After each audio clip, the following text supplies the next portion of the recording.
आकस्मिक पूर्व पाप के परिणाम स्वरूप आ जाना ये हो सकता है, पर वो हमारी साधना को बाधित नहीं कर सकता। प्रारब्ध साधना को बाधित नहीं कर सकता, ध्यान रखना।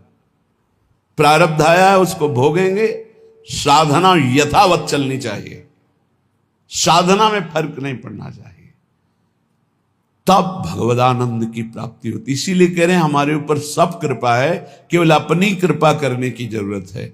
आप लोग अपनी कृपा कीजिए। जैसे हम कहते हैं कि हमारे शरीर में ब्लड प्रेशर का रोग हो गया, हाई या लो, वो थोड़ी देर के लिए हमको शिथिल कर सकता है, लेकिन नहीं, वो हमारे साधन को नष्ट नहीं कर सकता, वो हमारे साधन को नहीं। हम सम में हैं, ब्लड प्रेशर हाई या लो विषम में है, कोई फर्क नहीं पड़ता। और हम विषम चिंतन करते हैं तो ये सब सही भी हो तो ये गलत है। हमारा विचार, हमारी साधना प्रारब्ध नहीं बाधित कर सकता, ध्यान रखना। प्रारब्ध पाप कर्म का परिणाम है, और वर्तमान की हमारी साधना भागवतिक है। हमारी भागवतिक साधना को आच्छादित कर दे, इतनी बड़ी सामर्थ्य प्रारब्ध में नहीं है। प्रारब्ध बाधा खड़ी करता है, लेकिन हमारे भजन को नहीं रोक सकता, हमारी भागवतिक उन्नति को नहीं रोक सकता। लेकिन हम लोग इससे एक बेपरवाह से नजर आते हैं। धिक्कार है उस शिष्य को जब गुरु को आज्ञा देने में सोच करना पड़े, पता नहीं मानेगा कि नहीं मानेगा। इसीलिए परमार्थ की दिव्यता प्रकाशित नहीं हो रही। जीना, समय काटना, गुरु कृपा से कल्याण हो जाना, ये सब हो जाएगा, इस पे कोई चिंता की बात नहीं। लेकिन जीते दी अध्यात्म की भूमिकाओं पे विचरण करना, ये अपने ऊपर कृपा करना है।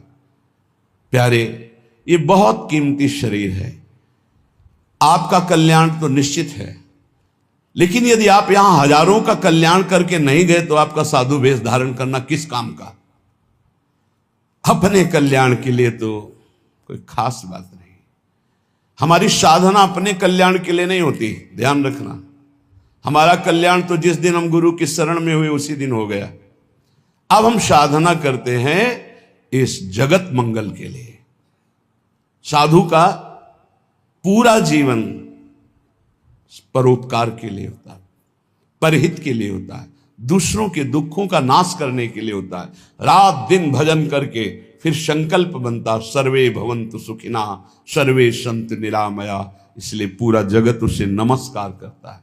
आप सबसे प्रार्थना है, इस नाशवान मलमूत्र बनाने वाले शरीर को प्रिय मानकर केवल खान पान विश्राम शयन इसी में काटते रहोगे, जीवन रंग नहीं लाएगा। रंग लाने के लिए गुरु आज्ञा की कसौटी में कसना होगा, तब आप प्रियालाल की सेवा के आभूषण बनेंगे, तब आप प्रियालाल के श्रृंगार सेवा में आएंगे। बिना कसौटी में कसे, बिना आग में तपे निर्विकार नहीं होता। एक बार हिम्मत करो, तुम शरीर नहीं हो, ये शरीर छूटेगा, तुम्हें दिव्यता प्राप्त करनी है। दिव्य पार्थिव शरीर की आसक्ति वाला नहीं अनुभव कर सकता, इससे ऊपर उठो। बहुत घटिया सोच है यदि ये सोच बनी रहे कि मुझे अच्छा खाने को मिले, अच्छा सोने को मिले, अच्छा रहने को मिले, बहुत घटिया सोच है। रात के 12:30 बजे जग गए, अपनी दिनचर्या में लगे, 10:30 बजे तक लगे रहेंगे, फिर जाके ये हम इसलिए कह रहे हैं कि आप स्वस्थ हैं और आप कमाई नहीं कर पा रहे, चाहे गृहस्थ हो या विरक्त। अरे मरना है यार, जाना है यहां से, अच्छी नाम की कमाई कर लो, अच्छी अध्यात्म की उन्नति कर लो, लाखों का कल्याण कर दोगे। सातरति सातरति सा लोकाम तारयति। हमारा जन्म दूसरों का मंगल करने के लिए हुआ है।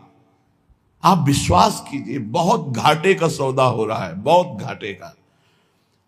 किसको चढ़ाएं, किसको उत्तम रीति में पहुंचाएं, जब तक हमारी आज्ञा पर तुम बलिदान होना नहीं चाहोगे तब तक नहीं बन सकता। पंच प्यारों की रचना जानते हो कैसे हुई थी? हमें तुम्हारा रक्त चाहिए, तुम्हारी गर्दन चाहिए, खड़े हो सभा में कौन? तो एक खड़े हुए, अंदर गए और ऐसे रक्त की धारा चल पड़ी। अब दूसरा कोई खड़ा हो, 5 केवल खड़े हुए थे लाखों की सभा में। फिर 5 को निकाल के लाए, क्योंकि काटा नहीं था, वहां केवल लीला की थी, अन्य रक्त की लीला केवल हुई थी, वहां किसी की हिंसा नहीं हुई थी। सब आश्चर्यचकित हो गए। ये हैं 5, और एक एक से इतनी सामर्थ्य भर दूंगा कि 1.25 लाख को एक परास्त कर देगा। परम पूज्य श्री गुरु गोविंद सिंह के वचन। एक को 1.25 लाख परास्त करने वाली सामर्थ्य तैयार करो, क्यों? प्राणों को बलिदान कर दिया। नारायण अति कठिन है हरि मिलन की बाट, या में पग पीछे धरे प्रथम शीश दे काट। चाहे गृहस्थ हो चाहे विरक्त, दिव्यानुभूति के लिए तुम्हारा मानव शरीर मिला है, पार्थिव भोगों के लिए नहीं। पर इसमें आपको अपनी कृपा करनी बकाया रह गई। सब कृपा आपके ऊपर है, आप अपनी कृपा कर ले। इसमें हमें सब घाटा नजर आ रहा है। गुरु कृपा, धाम कृपा, इष्ट कृपा, शास्त्र कृपा। गुरु लाखों ने बनाया, लेकिन गुरु की बात मानने वाला कोई बिरला ही है। ऐसा नहीं कि नहीं है, पर वो इतने में अंगुली में गिने जाएं। तो एक साधु जब साधना करता है तो प्रांत के प्रांत को पावन कर देता है, और सैकड़ों साधु जहां भजन करे तो राष्ट्र को पावन करने की सामर्थ्य रखते हैं। इसलिए जगो, मोह निद्रा से जगो। तुम मानव नहीं हो, तुम भगवान की दिव्य अंश हो। तुम्हारा जन्म ही हुआ है दिव्यता के लिए, पशुता के लिए तो अन्य योनियां हैं।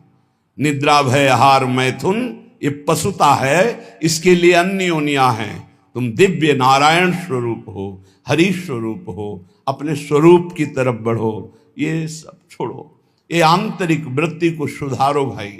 खान पान विश्राम ये कुछ नहीं है, कुछ नहीं है। पूरा जीवन खाते खाते मर जाओगे, फिर भी रसेंद्री तृप्त नहीं होगी। भोगते भोगते मर जाओ पर जनेंद्री तृप्त नहीं होगी। देखते देखते मर जाओ पर नेत्रेंद्री तृप्त नहीं होगी। ये कैसा झूठा नाटक। इस नाटक का पर्दाफाश करने के लिए तुम जन्मे हो, अपने हृदय के नाटक का पर्दाफाश करने के लिए। यही सुकृत है, यही तप है, और ऐसे हृदय वालों का आकर्षण श्री प्रियालाल करते हैं। बिना देखे